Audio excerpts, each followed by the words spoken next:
Hello friends, आज हम गणित की सेकेंड क्लास के बारे में चर्चा करेंगे।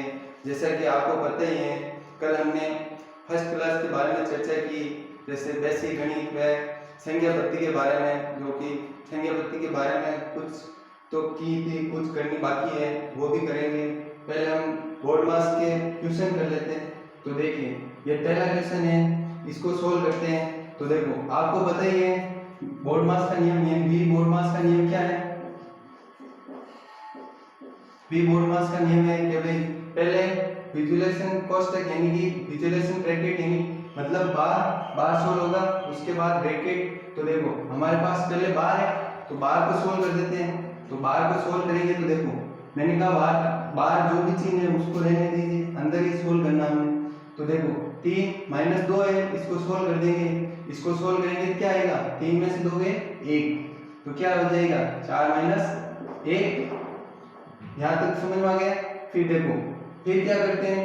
ब्रैकेट यानी कोष्ठक। तो देखो कोष्ठक का ये कोष्ठक 3 प्रकार के होते हैं। देखो, छोटा कोष्ठक, मंझला कोष्ठक और बड़ा कोष्ठक। तो देखो इनमें भी सबसे पहले छोटा कोष्ठक सोल्व होता है, फिर मंझला कोष्ठक, फिर बड़ा कोष्ठक। तो देखो हमारे पास इस क्वेश्चन में 2 कोष्ठक हैं, छोटा कोष्ठक और मंझला कोष्ठक। तो पहले छोटा कोष्ठक सोल्व कर देते हैं। तो देखो छोटा कोष्ठक सोल्व करेंगे, 4 में से 1 जाएगा, क्या बचेगा?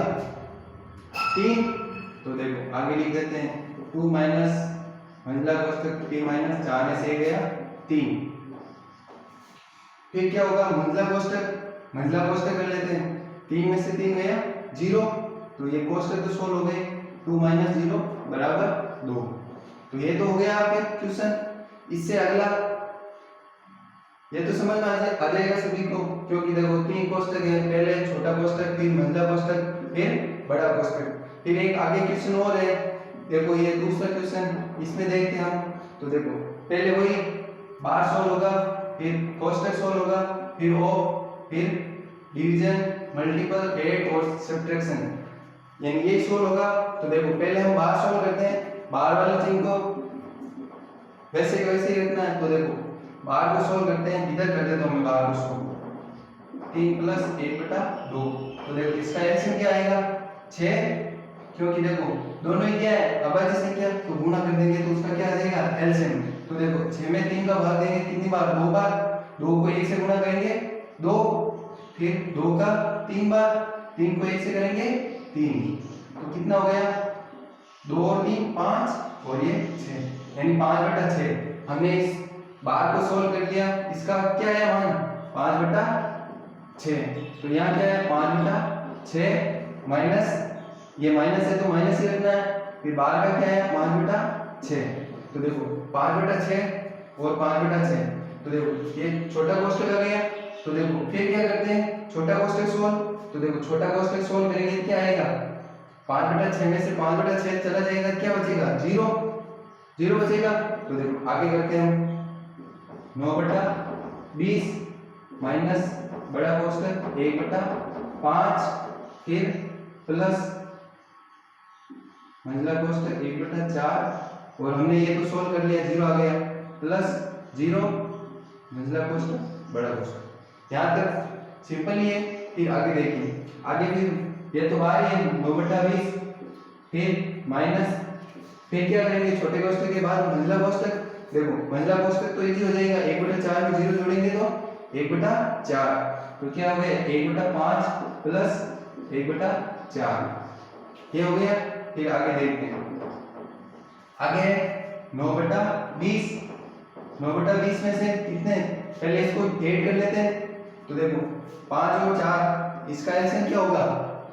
20। तो देखो इसका एलसीएम ले लो 20। तो देखो 20 है तो 5 कितनी बार जाएगा? 4 बार।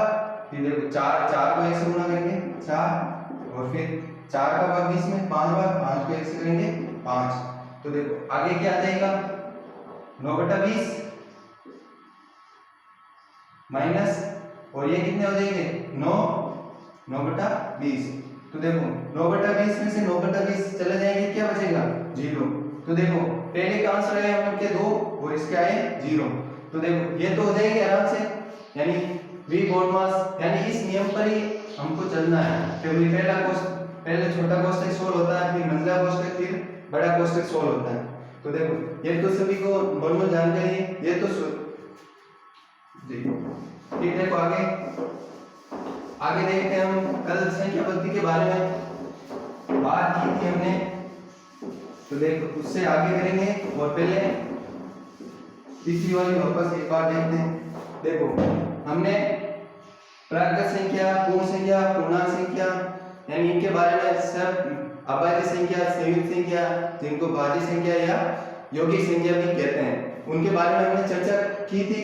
देखिए तो हमने लास्ट अभाज्य संख्या के बारे में चर्चा करते थे।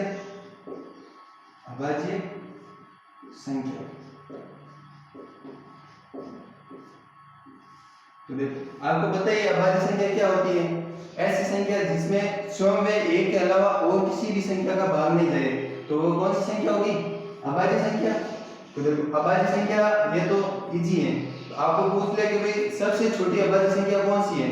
तो देखो सबसे छोटी अभाज्य संख्या कौन सी होगी? दो।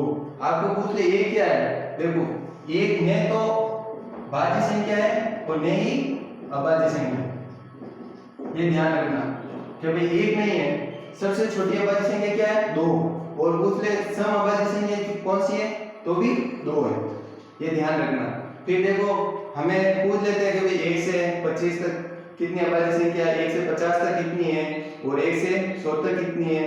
तो इनके बारे में थोड़ा मैं लिखता हूँ, देख लेना, याद कर लेना। तो देखो या तो देखो ऐसे लिखते हैं कि भाई 2 है सबसे छोटी, उसके बाद कौन सी आती है? 3, उसके बाद 5, 7, 9 में भाग जा रहा है, 9 नहीं है, 11, फिर 13, 17, 19। या तो ऐसे देख के हमें जोड़ना पड़ेगा, नहीं तो डायरेक्ट याद कर लो। जैसे भाई 1 से 25 तक कितनी अभाज्य संख्या है? 1 से 25 तक कितनी अभाज्य संख्या है? तो 1 से 25 तक कितनी है? 9। 1 से 25 तक 9 अभाज्य संख्या है। फिर 1 से 50 तक, 1 से 50 तक कितनी है? 15। फिर 1 से 75 तक, 1 से 75 तक कितनी है? 1 से 75 तक है 21। आगे 1 से 100 तक, 1 से 100 तक कितनी है? 25। याद कर लेना, ये तो फैक्ट आते हैं, याद करने पड़ेंगे। फिर 1 से 125 तक 30 और 1 से 150 तक 35, 1 से 175 तक 40 और 1 से 200 तक 46। समझ में आ रहा है ना? फिर 1 से 300 तक 62, फिर 1 से 400 तक, 1 से 400 तक 78, 1 से 400 तक 78, फिर 1 से 500 तक 95, फिर 1 से 1000 तक संख्या है हमारे 168। तो देखो ये संख्या फैक्ट है कि भाई हमें पूछ ले कि भाई 1 से 100 तक अभाज्य संख्या कितनी है? तो देखो 1 से 100 तक कितनी है? 25। तो ये तो डायरेक्ट भी क्वेश्चन आएंगे इनके, तो नहीं तो ऐसे तो काफी टाइम लगेगा, 2 3 फिर जोड़ेंगे करेंगे। टाइम यानी कंप्यूटेशन में टाइम की वैल्यू बहुत ज्यादा है। तो देखो टाइम की वैल्यू है, इसलिए हम डायरेक्ट याद कर लेंगे। तो देखिए एक क्वेश्चन देख लेते हैं कि भाई 1 से 60 तक अभाज्य संख्याओं की संख्या, अभाज्य संख्या कितनी है? यानी 1 से 60 तक अभाज्य संख्या कितनी है? तो देखो हमें पता है 1 से 50 तक कितनी है? 15। 1 से 50 तक 15 है, तो देखो 50 तक तो 15 हो गई। फिर 51 से 60 के बीच ये हमें देखते हैं, 60 से देखते हैं। तो देखो 51 क्या है? 51 एक भाज्य संख्या है, 52 भी भाज्य संख्या है, लेकिन 53 अभाज्य संख्या है। 53 क्या है? अभाज्य संख्या। फिर 54 भाज्य, 55 भाज्य, 56 भाज्य, 57 भाज्य, 58 और 1 59 हो जाएगी। तो इसमें 2 अभाज्य संख्या है, तो कितनी हो जाएगी? 1 से 60 तक। तो ये 2 जोड़ देंगे, कितनी आ जाएगी? 17। तो 1 से 60 तक कितनी है? 17। तो ये अभाज्य संख्या तो आपको समझ में आ गई होगी, ये याद कर लेना। 1 से 25 तक कितनी है? 9, 1 से 50 तक 15, 1 से 75 तक 21, 1 से 100 तक 25, 1 से 125 तक 30 और 1 से 150 तक 25 और 1 से 175 तक 40, 1 से 200 तक 46, 1 से 300 तक 62 और 1 से 400 तक 78 और 1 से 500 तक 95, नेक्स्ट है 1 से 1168। ये याद कर लेना, ये तो ठीक है। फिर अभाज्य संख्या के बारे में आपको पता चल ही गया। फिर हम देखते हैं कि भाई अभाज्य संख्या का पता कैसे लगाते हैं। क्या अभाज्य संख्या का पता कैसे लगाते हैं?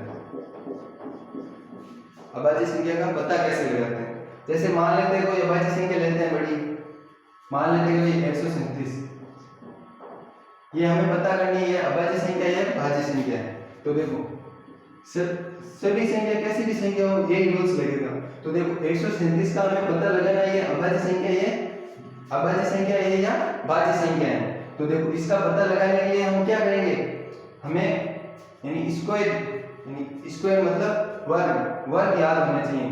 जैसे इससे अधिक यानी इससे थोड़ा अधिक, इसके आसपास का वर्ग लेंगे और उससे छोटी संख्या, उससे छोटी वो वर्ग संख्या होगी ना। जैसे मान लेते हैं कि भाई 137 है और 137 के पास किसका वर्ग होता है 12 का कितना होता है 144। तो देखो 144 12 आ गई। तो देखो 12 से जितनी भी छोटी अभाज्य संख्या है ना उनका इसमें भाग देके देखेंगे। तो देखो 12 से छोटी अभाज्य संख्या कौन सी है, पहली 2, फिर 3, 5, 7, 9 है नहीं, 11 यही संख्या है। तो देखो इनका इसमें भाग देके देखेंगे। 2 का तो जाएगा नहीं क्योंकि यहाँ पर 2 का रूल्स है कि भाई सम संख्या होनी चाहिए। 2 का रूल्स क्या है, सम संख्या होनी चाहिए। फिर 3 का भी नहीं जाएगा क्योंकि जोड़ करते हैं। तो देखो 7 और 3 10 और 1 11, तो 3 का भी नहीं जाएगा। और 5 का तो 0 और 5 होने चाहिए। फिर 7 का देख लेते हैं, 7 का लगाइए एक बार, फिर कितने 6, तो देखो 7 का भी नहीं जा रहा है। फिर देखते हैं 11 का, 11 एक बार चला गया, फिर क्या बचा 1, तो 11 का भी नहीं जा रहा। तो देखो इनमें किसी का भाग नहीं जा रहा, तो इसका मतलब ये क्या है अभाज्य संख्या है, अभाज्य संख्या है। और एक मान लेते एक उदाहरण और देख लेते हैं 509। फिर इसमें भी देख लेते हैं कि ये अभाज्य संख्या है भाज्य संख्या है। तो देखो 509 के आसपास की वर्ग देखते हैं। तो देखो 25 का वर्ग, 25 का ज्यादा हो जाएगा। फिर देखते हैं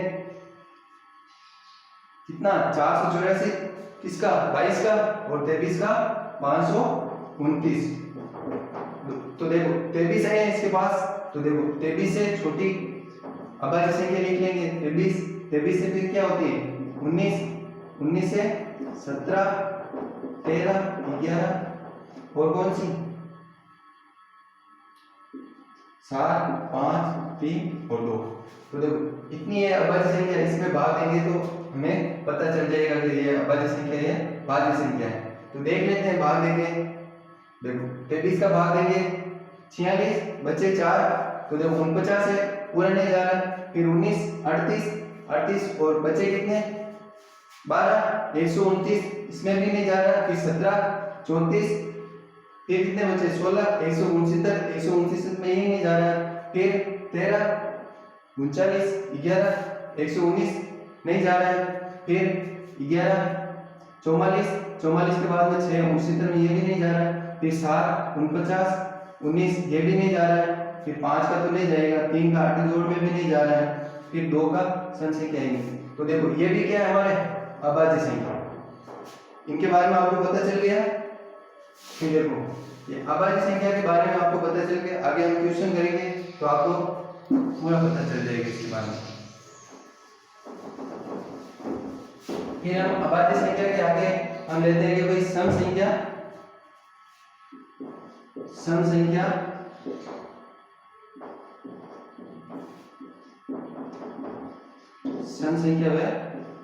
विषम संख्या।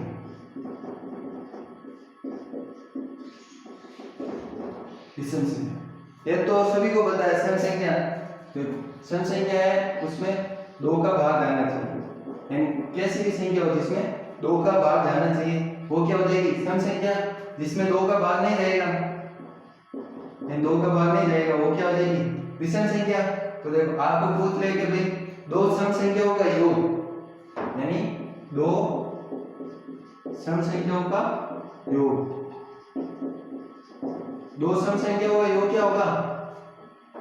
2 सम संख्याओं का योग हमेशा क्या होता है सम। और एक पूछ ले आपको 2 विषम संख्याओं का योग, विषम संख्याओं का योग, 2 विषम संख्याओं का योग भी क्या होगा सम, ये ध्यान रखना। और एक सम और एक विषम का विषम। तो देखो देख लेते हैं उदाहरण, जैसे 2 सम है, 4 विषम है और 6 विषम है। तो देखो दोनों को जोड़ेंगे तो क्या होगा 4 और 6 10, तो ये सम आ रहा है।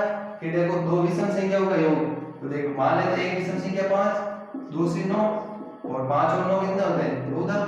फिर देखो 14 है तो फिर देखो 2 विषम संख्याओं का योग 14 क्या है एक सम संख्या है, तो सम संख्या होती है। तो देखो सम और विषम के बारे में आपको पता चल गया। फिर देखते हैं इनके बारे में पता चलने के बाद आगे हम देखते हैं कि भाई परिमेय संख्या है अपरिमेय संख्या।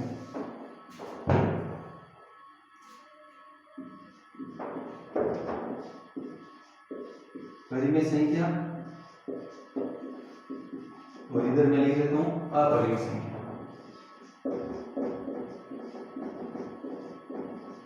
अपरिमेय संख्या देखिए आपको नॉर्मल तो पता ही होगा परिमेय संख्या किसे कहते हैं। तो देखो परिमेय संख्या वह होती है जिसको हम p बटा q के रूप में लिख सकते हैं। किस रूप में p बटा q के रूप में लिख सकते हैं। लेकिन एक शर्त है कि भाई इसमें q कभी भी क्या नहीं होगा जीरो नहीं होगा, q कभी भी जीरो नहीं होगा। और ये p बटा q के रूप में लिख सकते हैं। तो ये परिमेय संख्या ऐसी संख्या जिसको हम p बटा q के रूप में नहीं लिख सकते हैं, तो क्या हो जाएगी अपरिमेय संख्या ये तो। और इसमें q बराबर 0 होगा हो सकता है। तो देखो इसमें परिमेय संख्या के तो खूब उदाहरण है, जैसे मान लेते हैं 4 बटा 6, 3 बटा 5, 6 बटा 8, कुछ भी। एक ही शर्त है इसमें कि भाई q बराबर 0 नहीं होना चाहिए, p हो सकता है, p हो सकता है। तो देखो p हो सकता है। फिर देखते हैं कि भाई अपरिमेय संख्या के उदाहरण। तो देखो अब अपरिमेय संख्या के उदाहरण जैसे पाई है, तो देखो पाई का अंत होगा कभी नहीं होगा ना, जैसे ई। देखो अपरिमेय संख्या का कभी अंत नहीं होगा, इसका मान अनंत या अनिर्धारित रूप ये हो जाएगी अपरिमेय संख्या हो जाएगी। फिर देखते हैं इनके बारे में क्या भाई 2 परिमेय संख्याओं का योग, यानी 2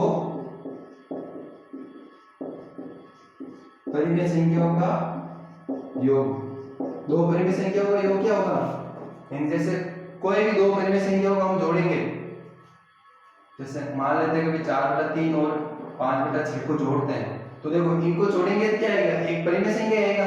तो देखो 2 परिमेय संख्याओं को हम योग करेंगे तो क्या आएगी परिमेय संख्या आएगी। फिर इनका गुणनफल ही क्या आएगा, दोनों को गुणा करेंगे और गुणनफल हमेशा क्या आएगा परिमेय संख्या।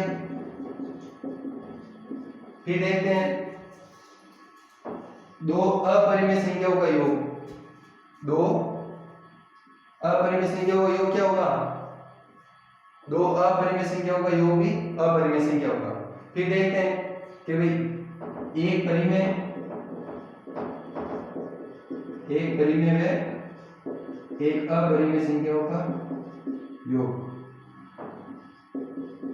अपरिमेय संख्या का योग। तो इनका योग क्या होगा एक परिमेय में एक अपरिमेय संख्याओं का योग क्या होगा। तो जैसे मान लेते हैं कि एक परिमेय संख्या है 4 बटा 3 और एक है परिमेय संख्या मान लेते हैं √4। तो देखो इसका क्या मान होगा, ये तो इसको मान लेते हैं तो 16 हो रहा है √3। तो देखो इसका मान फिक्स थोड़ी ना होगा, तो ये क्या है अपरिमेय संख्या।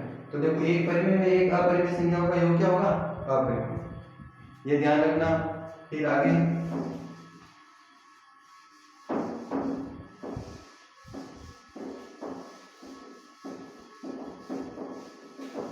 परिमेय और अपरिमेय संख्याओं के बारे में हमने जानकारी ली। फिर इससे आगे हम लेते हैं भाजकता के नियम। भाजकता के नियम, तो देखो भाजकता के नियम देखते हैं आज।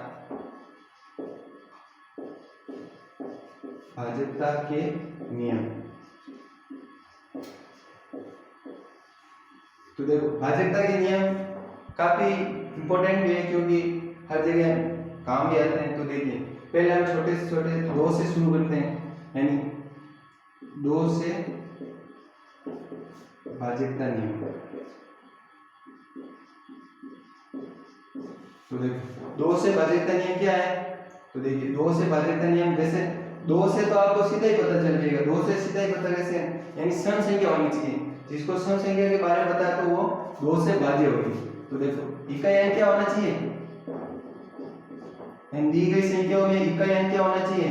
0, 2, 4, 6, 8, यानी ये संख्या होनी चाहिए इकाई अंक। तो वो किससे हो जाएगी भाज्य? 2 से। जैसे उदाहरण को कुछ भी ले लेते हैं, जैसे 44, कुछ भी 638, केवल क्या होना चाहिए? इकाई अंक सम होना चाहिए। फिर इसके बाद 3 से भाजकता नियम, 3 से भाजकता नियम। तो देखो 3 से भाजकता नियम ये भी इजी है। तो देखो 3 से भाजकता का नियम है, जो अंक दे रहे थे ना उनको जोड़ देते हैं। जैसे मान लेते हैं 3, 4, 5, 3, 4, 5। तो देखो ये उदाहरण दे रहे हैं हम। तो देखो इसका क्या है? दी गई संख्याओं में अंकों का योग करके क्या करेंगे? 3 का भाग लेंगे तो क्या होगी? 3 से विभाजित होगी, तो वो 3 से भाग पूरा जाएगा। तो देखो ये संख्या है, तो इसके अंकों का योग कर लेंगे। तो देखो 3 और 4 7, 7 और 5 12। तो देखो 12 में 3 का भाग जा रहा है, मतलब पूरा जा रहा है। तो ये क्या है? 3 से भाजित होगी। ये समझ में आ गया 3 से भाजित। फिर आगे है 4 से भाजित।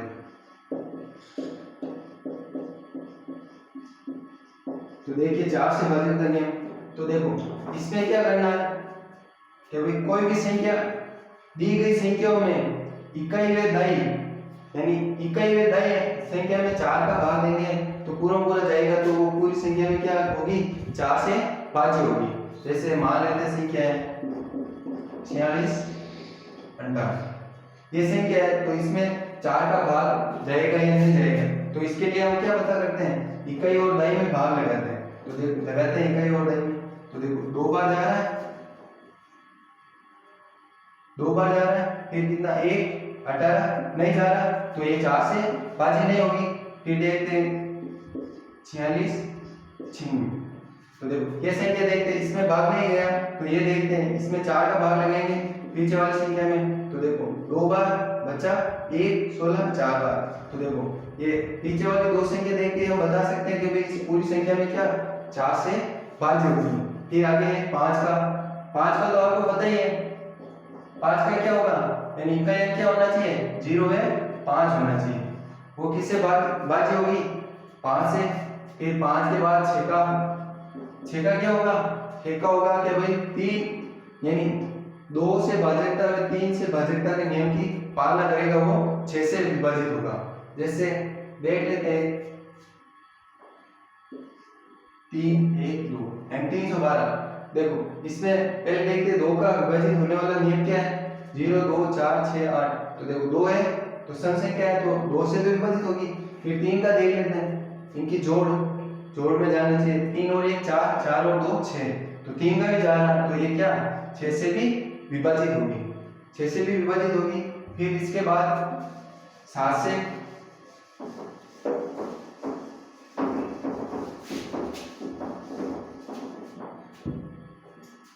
देखते हैं। तो देखो 7 से देखते हैं तो 7 में देखते हैं तो ये भाई दी गई संख्याओं में इकाई के अंक को दुगुना करके, यानी बची हुई संख्या में से माइनस कर देंगे। तो वो किससे विभाजित होगी? 7 से। तो देखो मान लेते हैं कि एक है हमारे पास 168, 07। ये संख्या है, ये संख्या है, इसमें हम 7 से भाज्य करेंगे, भाग देंगे तो क्या ये भाज्य होगी या नहीं होगी।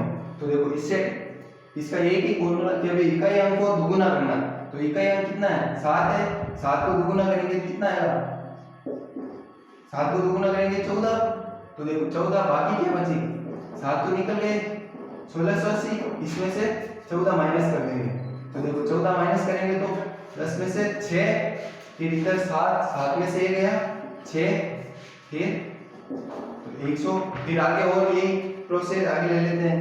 तो देखो 6 का दुगुना 12, 6 का दुगुना 12, फिर देखो 12 माइनस कर देंगे, इसमें से 12 माइनस करेंगे कितने बचेंगे 4 और 5 154।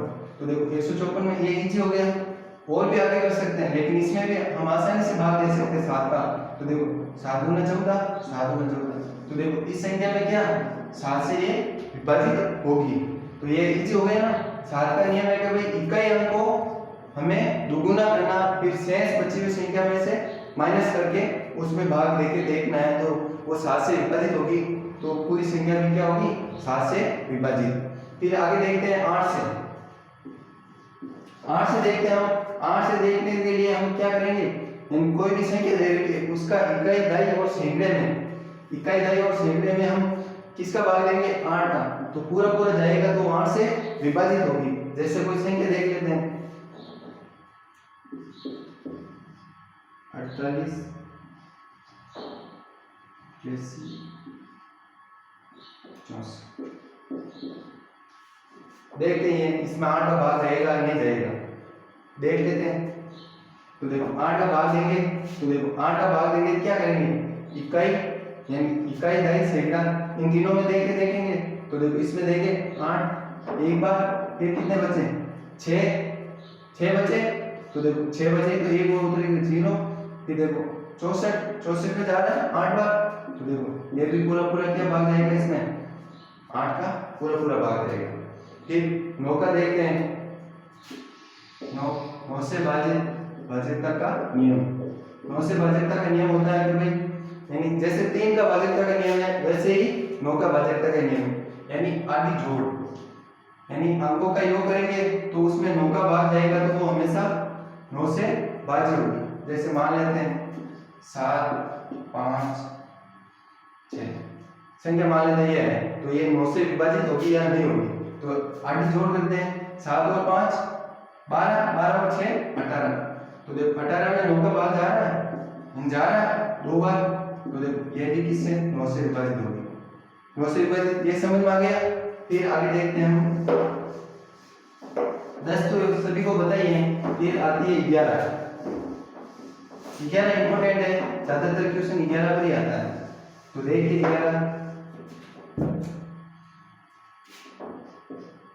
11 से भाज्यता का नियम, 11 से भाज्यता का नियम। तो देखो 11 से भाज्यता का नियम हम देखते हैं। तो देखो दी गई संख्या में सम स्थानों में विषम स्थानों का अंतर, सम स्थानों वे विषम स्थानों का अंतर। देखो इसका यही फॉर्मूला है कि दी गई संख्या में सम स्थानों में विषम स्थानों का अंतर क्या होना चाहिए, 0 या 11 से भाज्य, या तो 0 होना चाहिए या 11 से भाज्य होना चाहिए। वो किसका नियम होगा, 11 से भाज्यता का नियम। तो 11 से भाज्यता का नियम तो देख लेते हैं एक उदाहरण लेके। तो देखो 95 744। देखो एक संख्या है, इसमें हम देख लेते हैं 11 से भाज्य होगी या नहीं होगी। तो देखो सम स्थानों में विषम स्थानों का अंतर, तो देख लेते हैं विषम स्थान, ये विषम वालों को जोड़ लेंगे और सम वालों को जोड़ लेंगे, फिर अंतर करेंगे। या तो क्या आना चाहिए 0 या 11 से भाज्य। तो देखिए जोड़ते हैं 9 और 7 16, 16 और 4 20, ये तो 20 हो गए। फिर सम स्थान वाले 5 और 4 9। तो देखो दोनों का अंतर करेंगे क्या आएगा 11। तो देखो हमें पता है कि 11 से क्या है, 11 से भाज्य है। तो 11 का नियम क्या हो जाएगा, 11 से भाज्य का। फिर 2 और हैं वो भी देख, आगे नहीं पूछते लेकिन कभी पूछ ले तो भी बता देता हूँ थोड़ा बहुत आपको। फिर देखिए 13 का नियम, 13 का नियम है कि भाई इसका एक ही नियम है कि भाई इकाई के अंक को 4 गुना करके उसमें जोड़ देते हैं, वही है प्रोसेस। इकाई के अंक को 4 गुना करके उसमें जोड़ देंगे तो वो 13 का नियम हो जाएगा। फिर 17 का नियम, 13 का 15 आ जाएगा तो हो जाएगा 17 का नियम। 17 का नियम कहता है कि भाई इकाई के अंक को 5 गुना करके उसमें से माइनस कर देंगे शेष बची हुई, तो वो क्या आ जाएगा 17 का नियम। ये इतना नहीं पूछते ये। फिर एक संख्या है कि भाई जैसे यदि किसी संख्या को 6 बार लिखते हैं, यदि किसी संख्या को 6 बार लिखते हैं, जैसे रेगुलर एक संख्या 6 बार लिखी हुई, जैसे 4 4 4, मान लेते ये है 6 6, ये है, तो देखो ऐसी संख्या आपको दिख जाए तो वो किससे हमेशा विभाजित होगी, 3 7 11 13 और 37, यानी ये संख्या है ना इससे हमेशा विभाजित होगी, 3 7 11 13 37। तो देखो ये इससे विभाजित होगी। तो आज हमने संख्या पद्धति के बारे में थोड़ी बहुत चर्चा की है। ठीक, धन्यवाद।